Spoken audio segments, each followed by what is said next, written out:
Hello dear students. आज मैं आप लोगों को भूगोल पढ़ाने जा रहा हूँ।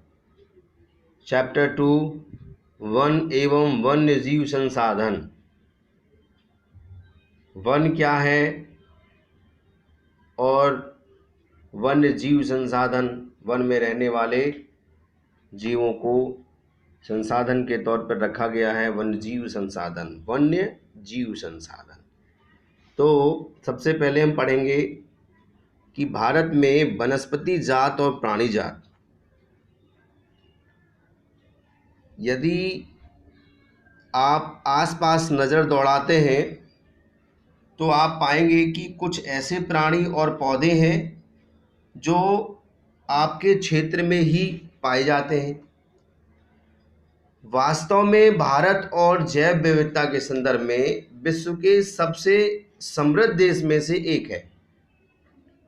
यहाँ विश्व की सारी जैव उपजातियों की 8% संख्या, लगभग 8% मीन्स 16 लाख पाई जाती है। ये अभी खोजी जाने वाली उपजातियों से 2 या 3 गुना है। आप पहले ही भारत में पाए जाने वाले वनों और वन्य जीव संसाधनों के क्षेत्रफल और किस्मों के बारे में पढ़ चुके हैं। आपने सोचा होगा कि इन संसाधनों का आपके दैनिक जीवन में क्या महत्व है।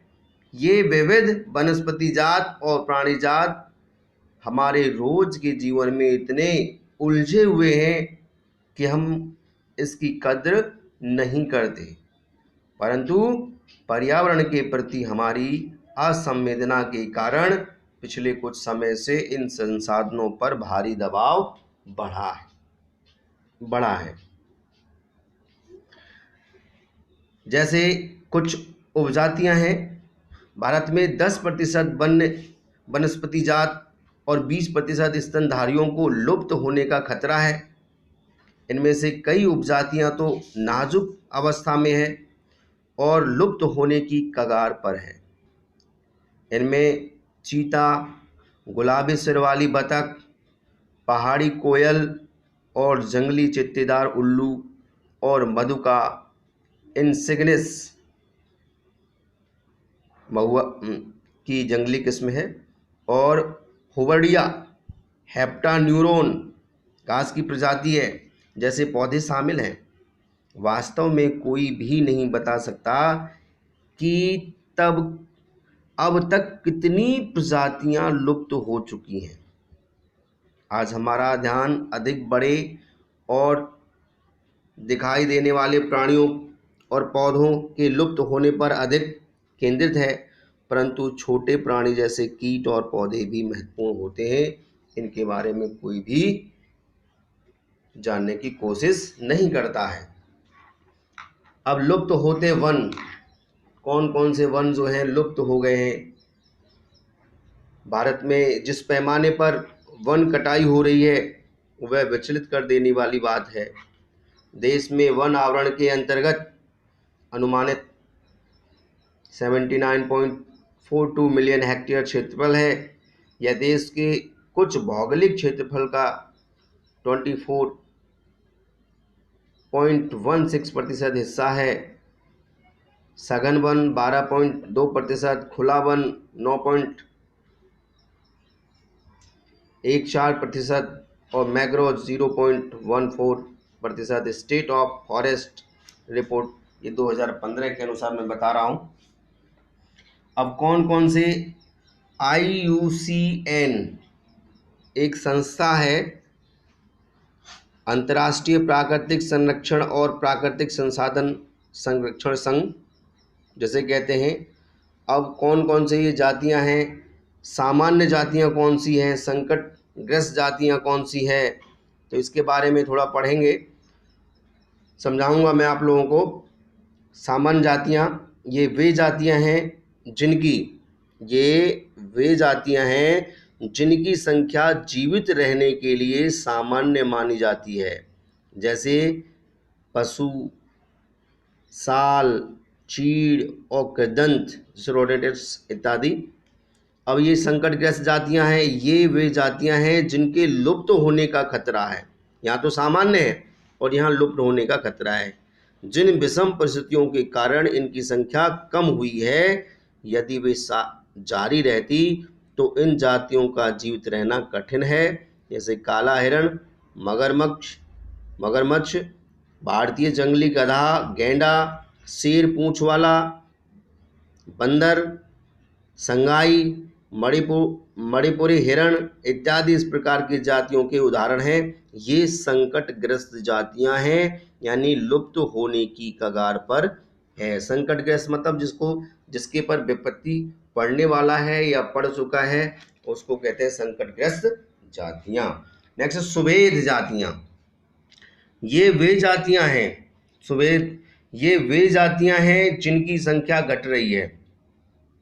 यदि उनकी संख्या पर विपरीत प्रभाव डालने वाली परिस्थितियां नहीं बदली जाती है और इनकी संख्या घटती रहती है, तो यह संकटग्रस्त जातियों में की श्रेणी में शामिल हो जाएंगी, जैसे नीली भेड़, एशियाई हाथी, गंगा नदी की डॉल्फिन इत्यादि इस प्रकार की जातियों के उदाहरण हैं। ये सुवेद जातियां हैं जिनकी संख्या लगातार घटती जा रही है। ऐसी जातियों को सुवेद जातियां कहते हैं। दुर्लभ जातियां, इन जातियों की संख्या बहुत कम या सुवेद है और यदि इनको प्रभावित करने वाली विषम परिस्थितियां नहीं परिवर्तित होती हैं, तो यह संकटग्रस्त जातियों की श्रेणी में आ सकती है। अवैध स्थानिक जातियां, प्राकृतिक या भौगोलिक सीमाओं से अलग विशेष क्षेत्र में पाई जाने वाली जातियां, अंडमानी टील, निकोबारी कबूतर, अंडमानी जंगली सुअर और अरुणाचल के मिथुन इन जातियों के उदाहरण हैं। लुप्त जातियां, ये जातियां जो इनके रहने के आवासों में खोज करने पर अनुपस्थित पाई गई हैं। ये उपजातियां स्थानीय क्षेत्र, प्रदेश, देश, महाद्वीप या पूरी पृथ्वी से लुप्त हो गई हैं। ऐसी जातियों में एशियाई चीता और गुलाबी सिर वाली बतख शामिल है। अब एशियाई चीता कहाँ चला गया? भूमि पर रहने वाला दुनिया का सबसे तेज, इसको ध्यान से सुनेंगे, सबसे तेज स्तनधारी प्राणी चीता बिल्ली परिवार का एक अजूबा और विशिष्ट सदस्य है, जो 112 किलोमीटर प्रति घंटा की गति से दौड़ सकता है। लोगों को आमतौर पर भ्रम रहता है कि चीता एक तेंदुआ होता है। चीते की विशेष पहचान उसकी आंख के कोने से मुंह तक नाक के दोनों ओर फैली आंसुओं के लकीर नुमा निशान है। जो भागते समय इतनी तेज रफ्तार से 112 किलोमीटर प्रति घंटा के हिसाब से दौड़ेगा, तो जाहिर है उसके आंखों से आंसू निकलेंगे। उसी आंखों से आंसू निकलने की जो निशान बन जाता है, तो उससे पहचाना जाता है कि ये चीता है। 20वीं शताब्दी से पहले चीते अफ्रीका और एशिया में दूर दूर तक फैले हुए थे, परंतु इसके आवासीय क्षेत्र और शिकार की उपलब्धता कम होने से ये लगभग लुप्त हो चुके हैं। भारत में तो यह जाति बहुत पहले 1952 में ही लुप्त घोषित कर दिया गया था, 1952 में। अब आज मैं इतना ही पढ़ाऊंगा आप लोगों को, लेकिन आज कुछ होमवर्क करने के लिए इसी में से दूंगा।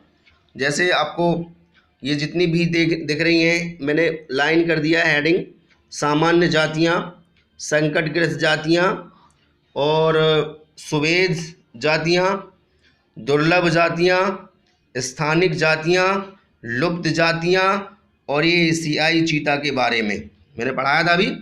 इन सभी को अपने कॉपी में नोट करेंगे और बढ़िया तरह से नोट करके याद भी करेंगे, क्योंकि हेडिंग बाय हेडिंग इनको लिखना है। क्वेश्चन नहीं बनेगा, क्वेश्चन बनेगा ये बोर्ड के एग्जाम में आते रहते हैं 2-2 नंबर में, इसलिए उनको याद करना ज़रूरी है। एनसीईआरटी की तुम्हारी एनसीईआरटी की बुक है, बुक में से ही क्वेश्चन आते हैं, तो एक एक चैप्टर एक एक हेडिंग्स पढ़ेंगे हम लोग और ध्यान रखेंगे कि कौन कौन से लुप्त हो गए हैं, इनको भी देखेंगे। ये हेडिंग तौर पे लिखेंगे, बाकी जब चैप्टर कंप्लीट हो जाएगा तब मैं आपको क्वेश्चन आंसर लिखवाऊंगा। Okay guys, thank you, have a nice day.